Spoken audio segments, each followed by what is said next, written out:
Now, since I'm a lover of all things peculiar, it is most befitting that my first game review should be a review of a non-game game called There Is No Game. All the games I shall be reviewing here are going to be games you can play on your phone. This includes Android games, iPhone games, and web games. I guess because HTML games cannot be ignored anymore. That's a story for another day. Now, I'll just kick things off with the narration. There Is No Game is one of the most brilliantly narrated indie games you can get on your phone, hands down. It's not one of those games where you have to click next as you read the text yourself. No, the developer went all out and put in an actual voice. Kudos, Kamizo To, kudos.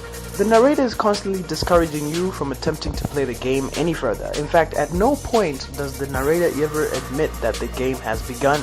He stays true to the title, right to the bitter end. How does one play a non-game, you ask? The only way to play this game, sorry, I meant non-game, is relentlessly attempting to get into the game that you feel owed.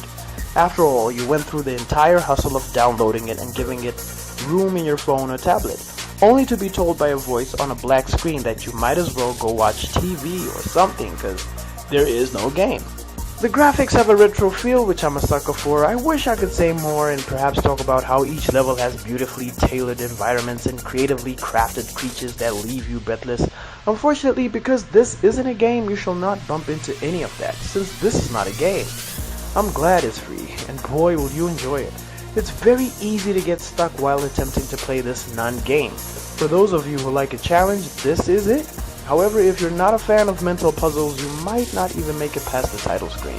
In conclusion, I wasn't going to fit this in at first, but I would now like you to know that There Is No Game was awarded the highly coveted Golden Mouse on Zero Arcade, amongst other merits. This is only given to games, actual games, the kind where you get boss fights, power-ups, and leaderboards. That says a lot.